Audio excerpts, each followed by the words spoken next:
The hardest working person in almost any office is rarely the one who earns the most. You already know this. You've watched it happen.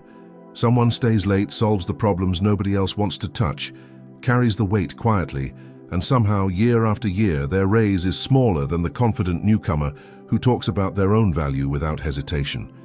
We tend to explain this with words like politics or luck. Sometimes that's true, but it isn't the whole story, and deep down, most people sense that. There's a quieter explanation, one most people never examine because it doesn't live in the office at all. It lives somewhere much older. Think about the way you handle money today.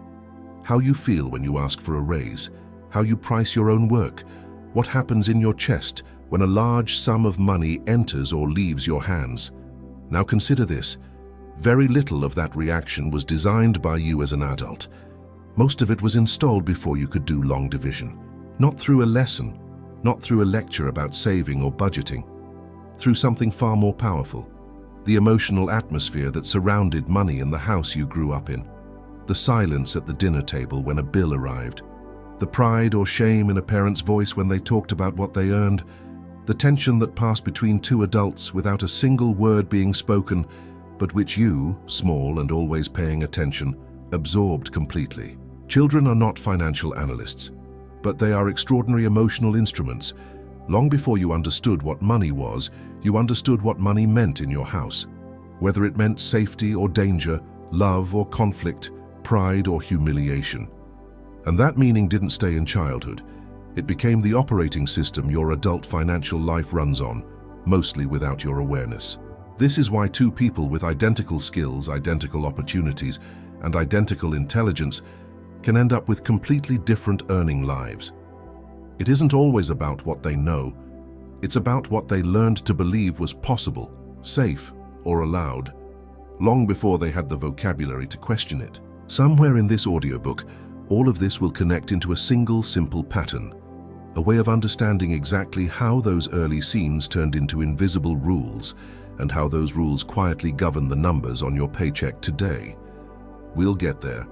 For now, it's enough to start noticing, because the real work isn't learning how to earn more. It's understanding why some part of you might already be working, quietly and loyally, to keep you exactly where you are. Chapter 1. The First Money Memory. Close your eyes for a moment, not literally, you're listening, and try to locate the first time money felt like something. Not the first time you held a coin, the first time it carried weight. For many people, it isn't a big moment. It's small, almost forgettable. A parent counting change at a checkout line, visibly hoping it would be enough. A sibling getting something you didn't. A hushed argument through a bedroom wall, the specific words unclear but the tone unmistakable.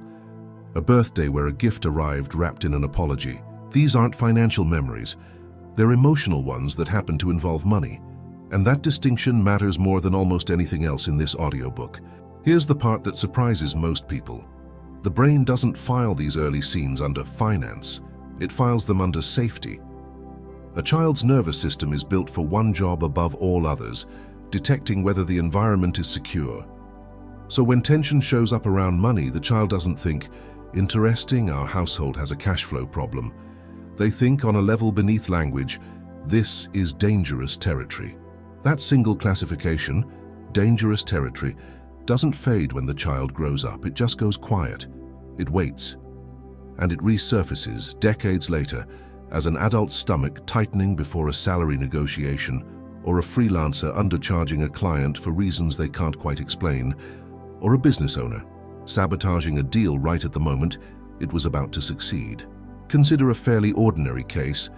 A woman, that we'll call her the analyst because that's what she became, grew up in a home where her father lost a business when she was 7.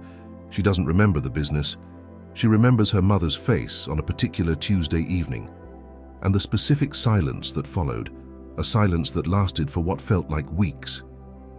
By 34, she was excellent at her job, respected by her peers, and chronically undervalued by her own decisions.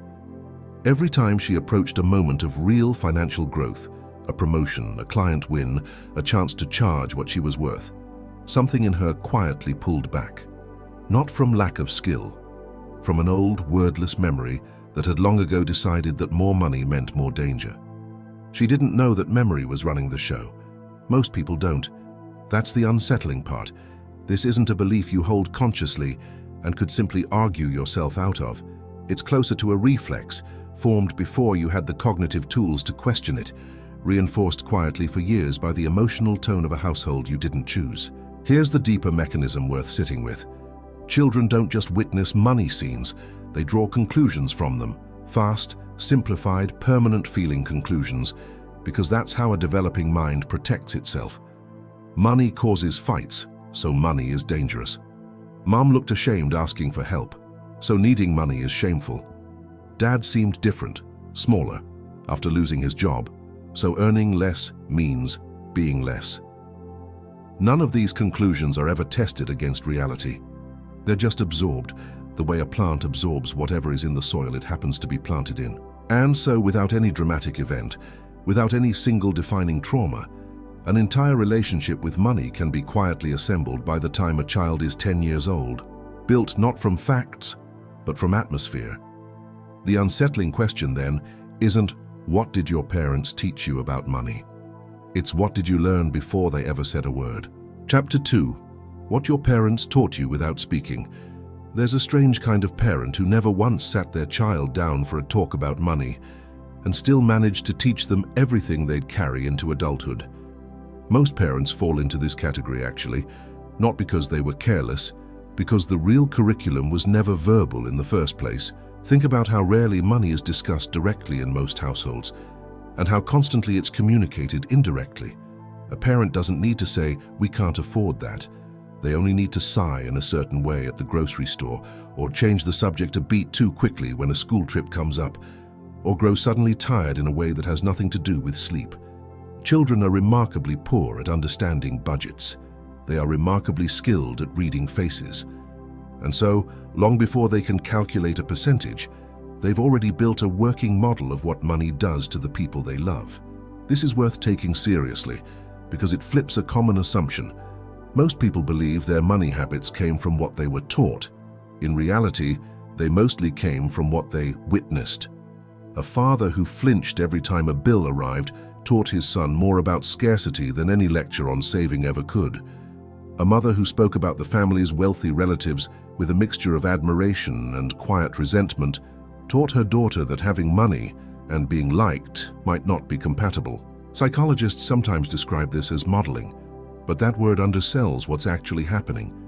A child isn't just copying behavior, they're absorbing an entire emotional logic system. What earning means, what spending means, what asking for help means, what having more than someone else means.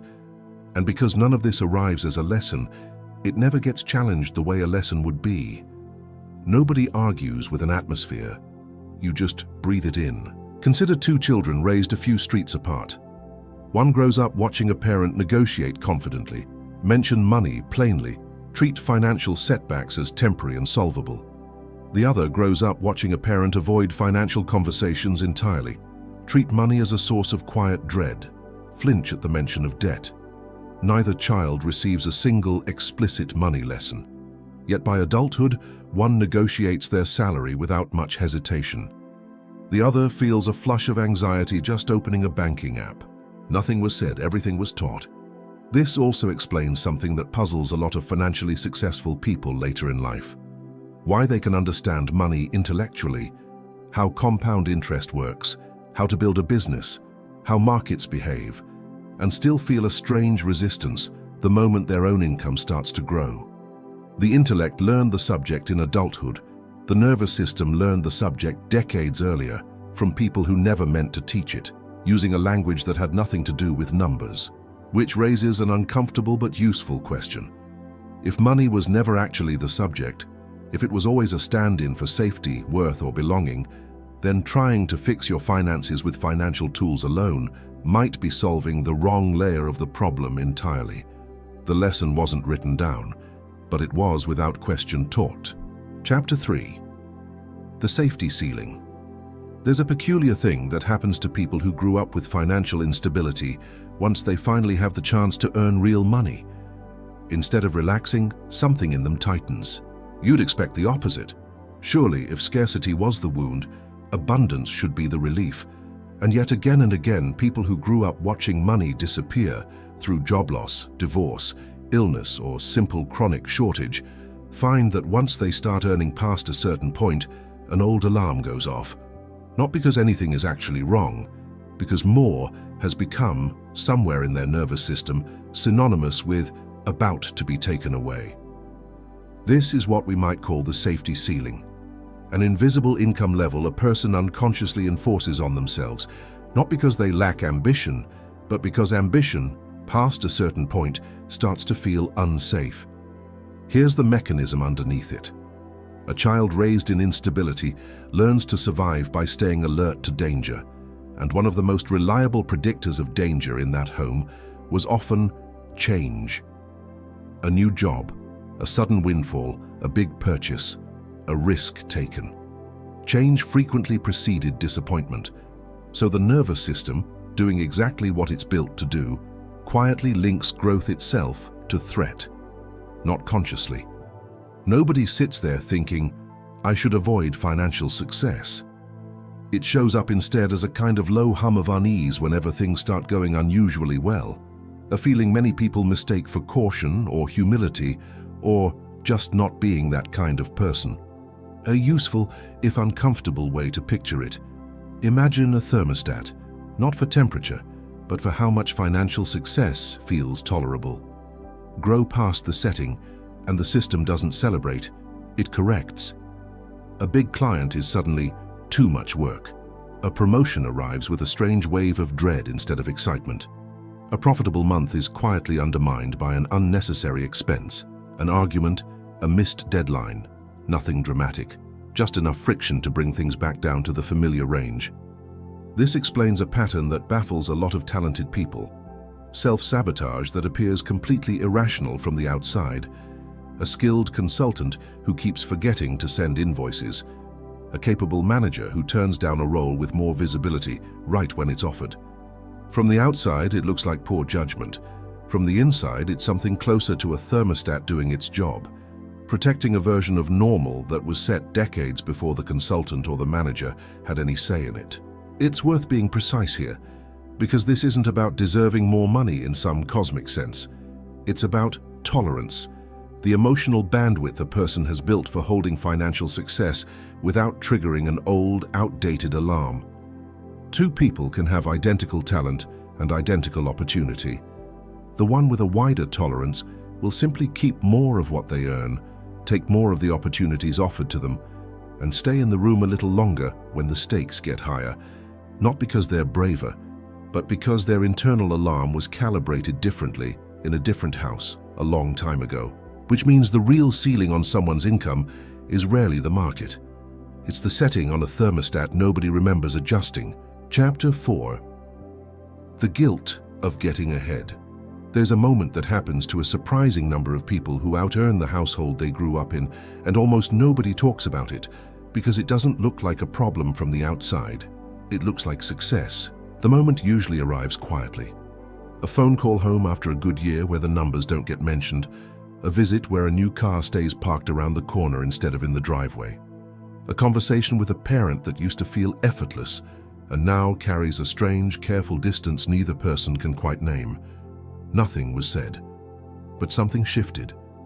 This is the guilt of getting ahead, and it's one of the least discussed forces in the psychology of earning, largely because it doesn't announce itself as guilt. It shows up disguised as other things. Sudden generosity that drains a bank account faster than it should, a reluctance to mention a raise, an unexplainable discomfort at family gatherings, a pattern of financial setbacks that arrive right after periods of real momentum.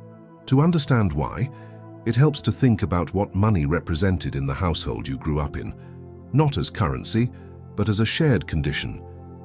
If your parents struggled financially, that struggle wasn't only theirs. As a child, you were part of the same emotional weather system. You didn't just witness the hardship, you belonged to it, and belonging to a child is safety. So when an adult begins to outgrow that shared condition, earning more, living differently, occupying a financial reality a parent never reached, something ancient and non-negotiable can activate. If I have more than they do I still belong to them? Nobody consciously chooses to sabotage their income to preserve family loyalty. But the unconscious mind isn't interested in consciousness. It's interested in staying attached to the people who kept you alive. And if it perceives, even wrongly, that financial success creates distance from the group you depend on for belonging, it will often find quiet, deniable ways to keep the distance from growing. Not enough to be noticed, just enough to feel less alone. Consider a man who built a modest but genuinely successful contracting business, one his father, who'd spent 30 years doing similar work for someone else's company, never had the chance to build. Every time the business had a strong quarter, he found himself almost involuntarily downplaying it around his father. Not lying, just shrinking the story. It's been all right. Nothing special. He wasn't being modest. He was managing an old unspoken fear that his success might read even silently as a verdict on his father's life. This is worth sitting with, because it reframes something that looks like self-destruction as something closer to loyalty, misplaced, unconscious, but loyalty nonetheless. The upper limit on someone's income isn't always about fear of failure. Sometimes it's a quiet, ongoing negotiation with the people they love, one where earning less feels, on some buried level, like staying close. Which means real financial growth often requires something far more delicate than a better strategy. It requires permission, not from a bank or a boss or a client, from the people you were once afraid to outgrow. Chapter 5. Worth versus work. There's a question worth asking honestly, even if the answer stings a little. Were you loved for who you were or for what you did? Most people have never separated those two things because in childhood they usually arrived together. But somewhere in the mixture, a pattern got set, one that would go on to shape how much a person believes they're allowed to earn, long after childhood is over. Here's the distinction. Some children grow up in homes where affection is fairly constant, present on good days and bad, tied loosely, if at all, to grades, achievements, or performance. Other children grow up in homes where warmth seems to rise and fall with output. A good report card brings a noticeably warmer parent. A disappointing one brings a colder house. Nothing cruel, necessarily. Often nothing even conscious on the parent's part. Just a pattern, repeated often enough, that quietly teaches a lesson no one meant to teach. Love is a reward for performance. This lesson rarely stays confined to childhood report cards. It becomes a template, and by adulthood, it shows up as one of two mirror image problems. The first is the under-earner, someone who has somewhere along the way absorbed the belief that they are not inherently valuable, only conditionally useful, and who therefore struggles to charge what their work is worth, ask for what they deserve, or accept success without immediately feeling they must justify it. Their pricing isn't really about the market. It's about an old, unexamined sense that their worth was never a given. It had to be earned, moment by moment, and could just as easily be withdrawn. The second is the burnout achiever, someone who can earn well, sometimes remarkably well, but who cannot stop, because rest starts to feel like the removal of value. If love once followed performance, then stillness starts to feel dangerous, not restful, but exposing. These are the people who take the call on vacation, who feel a flicker of anxiety on a slow week, who measure their worth almost entirely through output, because somewhere very early on, that's the only measurement that reliably worked. Both patterns look completely different on the outside. One earns too little, the other earns plenty but at a punishing cost, but they share the same root. Neither person has separated their income from their sense of being enough. Money, in both cases, has quietly become a proxy for something it was never meant to carry: proof of worth. This is worth naming plainly, because it's easy to miss. Financial confidence is not primarily a skills problem. Plenty of under-earners are excellent at what they do. Plenty of burnout achievers are demonstrably successful by any outside measure. The gap isn't competence.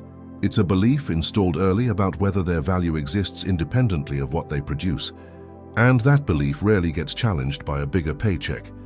A raise doesn't undo a childhood equation. It just raises the stakes of the same old test, which is why the real turning point isn't earning more. It's discovering, often for the first time as an adult, that you were allowed to be valuable all along, whether or not you were producing anything at all. Chapter 6. the adult who still negotiates like a child. Watch someone negotiate their salary, and you're rarely watching a simple business conversation. You're often watching a childhood scene, replayed with better clothes and a different vocabulary. It's a strange thing to notice once you start looking for it. The confident colleague who states their number without flinching, who treats a counteroffer as a normal part of the process rather than a personal verdict. And the equally capable colleague who apologizes before naming a figure, who accepts the first offer just to end the discomfort, who feels their face flush at the mere suggestion of asking for more. The difference between them was rarely taught in a negotiation seminar. It was set at a dinner table decades earlier, in rooms where money conversations felt either safe or dangerous. Consider what actually happens inside a salary negotiation for someone carrying an old scarcity script. On paper, it's two adults discussing numbers. Underneath, for that person, it can feel like something closer to a confrontation. A moment where asking for more risks disappointment, conflict, or rejection, the same emotional outcomes that once followed money conversations in childhood. The body doesn't always distinguish between a hiring manager and a parent who once tensed up at the mention of a bill. It just recognizes the shape of the situation and reaches for the old response: minimize, appease, avoid. This is why so many people freeze not out of ignorance, but despite deep competence. They know their market value, they can recite it if asked, and still, in the actual moment, something older than knowledge takes over, the same instinct that once, as a child, learned to read a room and lower the temperature before things escalated. It shows up in smaller ways too, easy to miss because they seem like personality traits rather than patterns. The freelancer who discounts their rate before the client even asks. The employee who avoids mentioning a competing offer, not out of honesty, but out of a deep discomfort with appearing to want more. The business owner who feels vaguely embarrassed discussing their own success and downplays it reflexively, the way you might downplay something you were taught not to flaunt. None of these behaviors are really about money. They're about an old, well-rehearsed strategy for staying safe in a world where money once meant tension. The strategy worked once. It kept a child out of the emotional line of fire. The trouble is, adulthood rarely tells that strategy it's no longer needed. It just keeps running quietly, underneath every conversation that involves stating a number out loud. Here's the deeper implication, and it's a useful one. Negotiation skill in the traditional sense, tactics, scripts, timing, solves almost nothing for someone still operating from a childhood safety strategy. You can hand that person the perfect script, and their body will still brace the same way it always has, because the problem was never a lack of words. It was an old alarm, mistaking a business conversation for a family one. Which means the real skill isn't learning what to say when you ask for more. It's noticing in real time whose fear is actually in the room. Chapter 7. Rewriting the rule, not just the number. Most people who sense something is off about their relationship with money reach for the same solution: a better budget, a bigger goal, a more aggressive plan. And for a while, it can even seem to work. Then, quietly, the old pattern resurfaces: the undercharging, the stalled negotiation, the sabotage that arrives right on schedule after a good quarter. Not because the plan was flawed, because the plan was aimed at the wrong layer of the problem. Numbers live on the surface, the rule lives underneath. By now, a pattern should be visible across everything we've covered. The childhood scene that got filed under safety, the atmosphere absorbed instead of taught, the safety ceiling protecting an old sense of normal, the guilt of outgrowing people you love, the quiet exchange of worth for performance. None of these are financial problems in the traditional sense. They're beliefs, formed early, still quietly governing behavior that looks financial from the outside. This matters because it changes where the real leverage is. Trying to out-earn a scarcity script with sheer effort is like trying to outdrive a car with the parking brake engaged. You might still move forward, but everything will feel harder than it should, and something will eventually give out. The brake isn't released by pressing the accelerator harder. It's released by noticing it's on. So what does releasing it actually look like in practice for an adult rather than a child? It rarely looks dramatic. It looks like a specific kind of noticing, catching the exact moment an old rule activates and, instead of obeying it automatically, asking a simple, almost embarrassingly obvious question: is this still true?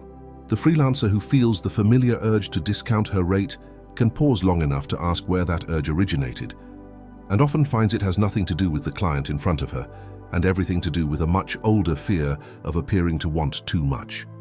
The manager who feels dread before a well-earned promotion can notice that the dread isn't a warning about the role.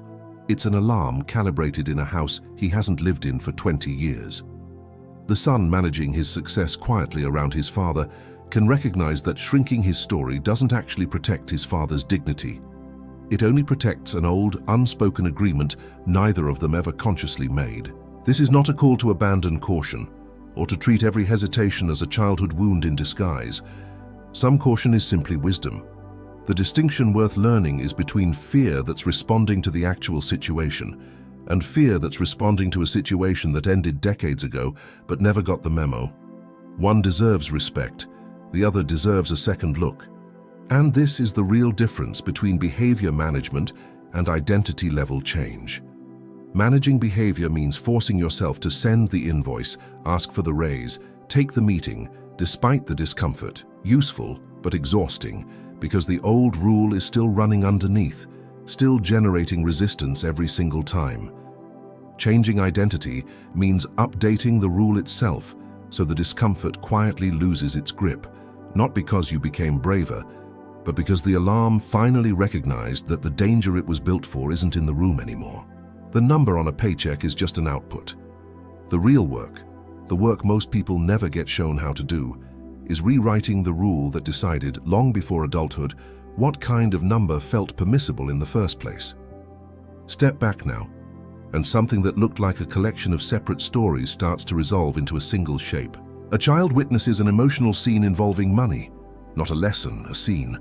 A tense silence, a flinch, a look of pride or shame passed between two adults who never explained themselves. The child, equipped only with a developing nervous system and no context, draws a fast, simplified conclusion from it. Not our family had a cash flow issue, but something closer to money means danger, or needing help means shame, or love depends on performance. That conclusion becomes a rule. And because it was never spoken, it was never available to be questioned.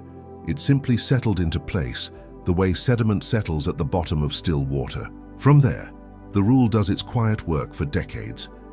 It sets a safety ceiling, so that earning beyond a certain point starts to feel unsafe rather than exciting. It generates guilt whenever success threatens to create distance from people once shared in hardship. It confuses worth with output, so that either under-earning or burnout becomes the default setting.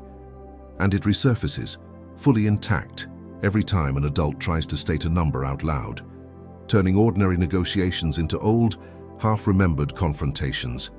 Call this the full sequence, the money blueprint model. Scene becomes rule, becomes ceiling, becomes behavior. The scene is the original moment, usually forgettable, rarely dramatic. The rule is the silent conclusion drawn from it. The ceiling is the invisible income threshold the rule enforces, calibrated to whatever felt tolerable in that original household. And the behavior is everything we can actually observe from the outside. The underpricing, the stalled promotion, the sudden self-sabotage after a good quarter, which is usually mistaken for a character flaw, a confidence problem or bad luck when it is in fact the most downstream part of a much older sequence. This model matters because of where it locates the real leverage point. Most financial advice aims at behavior, the last link in the chain and the easiest to see, but also the hardest to change directly because it's being held in place by three invisible layers underneath it.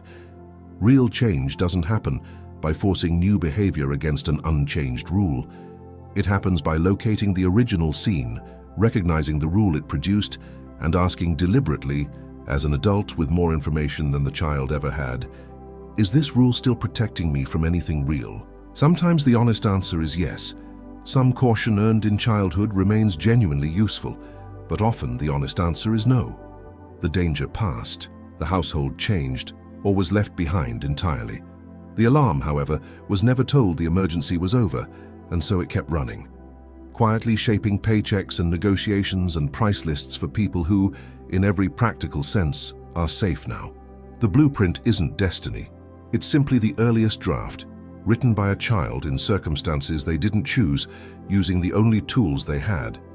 An adult, noticing that draft clearly for the first time, finally has what the child never did: the ability to edit it. Go back for a moment to where this began, to the observation that the hardest working person in the room is rarely the one who earns the most. It probably sounded at the time like a comment about office politics or luck, or perhaps just an unfair world. It isn't, and by now the real explanation should feel less like new information and more like recognition. Income was never only a reflection of effort or talent. It was always, in part, a reflection of what once felt permissible, a boundary quietly drawn in childhood by a nervous system trying to keep a small dependent person safe, using the only evidence available at the time: the tone of a room, the tension in a parent's voice, the silence that followed a bill. That boundary was never a fair test of your ability. It was a survival strategy, assembled long before you had any say in the matter, and mistaken ever since for simply who you are. This is the quiet reframe worth carrying out of this audiobook. The ceiling on your income was never a measure of your worth. It was a measure of what once felt safe. And safety, unlike worth, can be updated. It can be shown new evidence. It can, slowly and deliberately, be recalibrated by an adult who is finally in a position to ask the question a child never could: is this still true, or is this just old? None of this means the discomfort disappears overnight. The alarm that once protected a child doesn't switch off the moment it's noticed. It simply becomes something you can recognize, rather than something that silently runs you. That recognition, small as it sounds, is the actual turning point, not a bigger number, not a better negotiation script, but the moment a person realizes they are no longer required to keep obeying a rule written by someone much younger, much more afraid and far less informed than they are now. So the next time you catch yourself shrinking a number before you say it out loud, or feeling a strange unease after a genuinely good outcome, or quietly managing your own success so it doesn't unsettle someone you love, pause just for a moment before assuming it's true. Ask instead where it came from. More often than not, you'll find it waiting exactly where it always has. In a house you no longer live in, held by a version of you who did the best they could with what they were given, and who has, all this time, simply been waiting for you to come back and tell them it's safe now to let go.